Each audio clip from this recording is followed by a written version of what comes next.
That sending one email per week using ChatGPT means that you are leveraging email marketing? So here I want to answer this question. So if you are doing this and actually use that as a reference for your email marketing, then keep watching this video, because if you keep watching at the end, I'm gonna tell you exactly how you should do it in order for you to actually leverage this email marketing platform. Because spoiler alert, sending one email per week, it is not necessarily what I call email marketing. Now, who am I to tell you this? My name is Gerson. I have 6+ years of experience in marketing and automation, and I have worked with coaches, I have worked with local businesses, startups, all kind of businesses that you could imagine, and I have some kind of quite a lot of experience in that. So I'm here to tell you what I think about that and how you should do it. Because the other day I was talking with a fellow agency owner, and he told me that his client is using his services, which is social media, but his client is also doing the email marketing part himself, which is consisted on sending one email per week and using ChatGPT. And that is everything that this person was doing. Now, the first thing that we need to consider here, it is the fact that email marketing, it is not only about sending something with a specific consistency, it is also or mostly about sending the right message at the right time. And this is very, very important. And that is something that you are not going to achieve only by sending only sending one specific message at a specific every specific day of the week. So because email marketing really consists on two things. So first of all, it is to build trust and authority by providing massive value.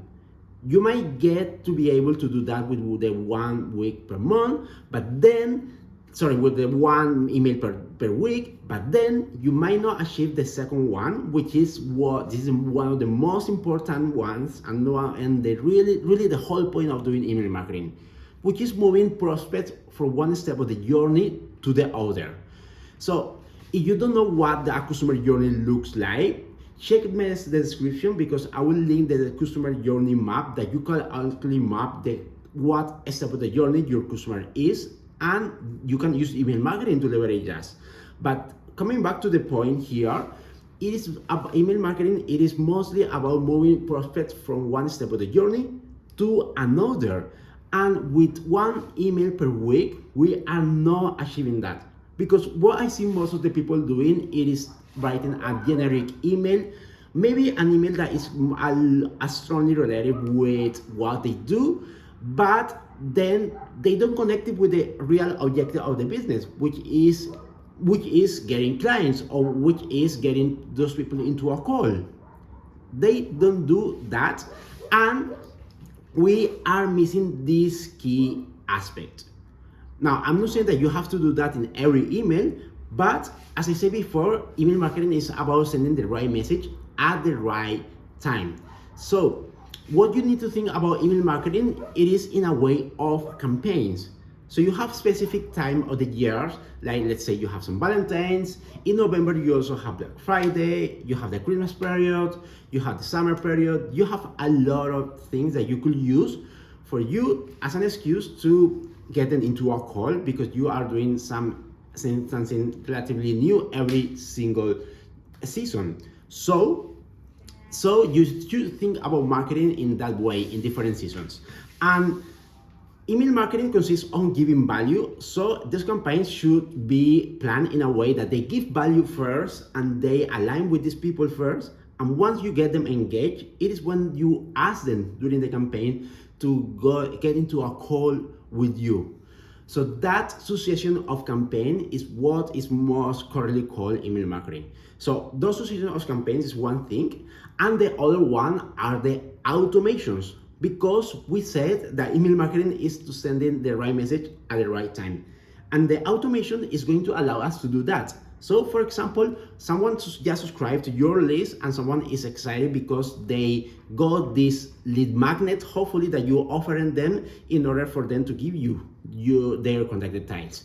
So then in that moment when they are most excited, it is when they have more probabilities to buy or to keep buying from you, because they have this excitement up at this level.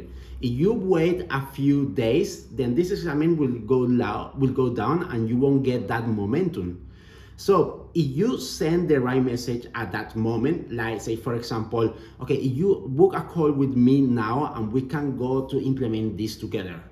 So that is going to give you much more chances to get someone to book a call, rather than just sending them some random email once per week and giving them a lot of value, but then not having a CTA, or even having a CTA, but it is outside the right time.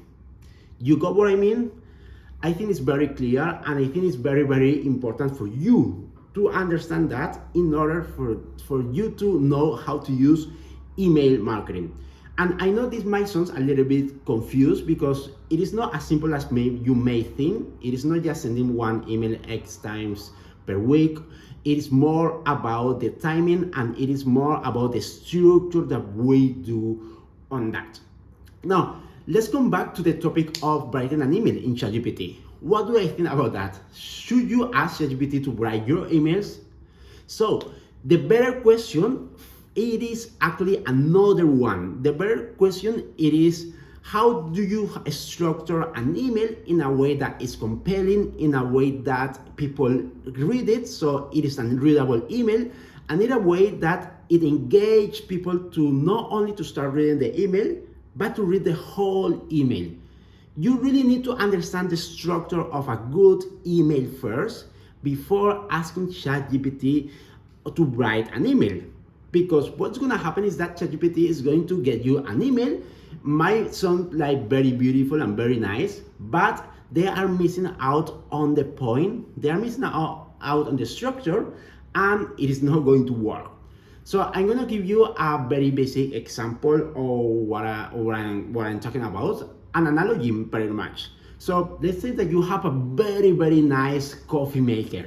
It is a coffee maker that have been awarded many times, and you got this one with you, so you are going to make coffee. Now, it doesn't matter how good the coffee maker is, but if you don't know how to make the coffee, or how to put the coffee on there, or how much coffee do you have to put in it, and how much water do you have to put it, if you don't know anything of that, it doesn't matter how good the machine, the coffee maker is, the coffee is gonna be bad. So the same thing happened with ChatGPT and writing emails. If you just ask them to write emails, they are just going to write something that came out, or whatever prompt that you set. But if you don't tell them exactly what structure do you want, what tone do you want to use, if you want to use a specific opening, or if you want the email to follow a specific type of a structure, do you want a CTA at the end of the email? Do you don't want to do a CTA at the end of the email? By the way, CTA stands for call to action, in case that you don't know. So if you don't do that, it doesn't matter if you have the best AI platform in the world, but if you don't tell them how to write your email, it is not going to make many sense. They are just going to write an email, and they are just going to write, say, hello sir, hello Mr. Johnson, I'm writing to you because blah blah blah blah blah blah. So yes, that is what I mean, and that is what you should avoid. So learn the structure of how to write the email first, and then use ChatGPT to give you ideas or to actually write an email using that structure. But without that structure, we have nothing. That is my take on ChatGPT and writing emails on ChatGPT. So, short long answer, yes, it is okay to write emails in ChatGPT in my opinion, but it is more important to understand how a good email is written. I hope this video has given you a lot of value, and after this video, I really hope that you got a much more clarity on what email marketing is, and how do you have to think about it in your business. And if you feel like it's a little bit confusing because there are many things that you didn't expect, then definitely don't worry. This is something that is totally normal. So if you need help on that, you got me, you can book a call with me and I can have a look at your email marketing or at your business in general, and we can see some areas of improvement or areas that you are doing well but you can maybe amend some specific things. We can check all about that. So book a call with me if that's something that you will be interested in. Otherwise, I hope you have a lot of value out of this video, and leave a comment below. I would love to hear your comments and understand that you are actually watching these videos, and of course like and subscribe. See you in the next video. Have a nice one. Ciao pescado.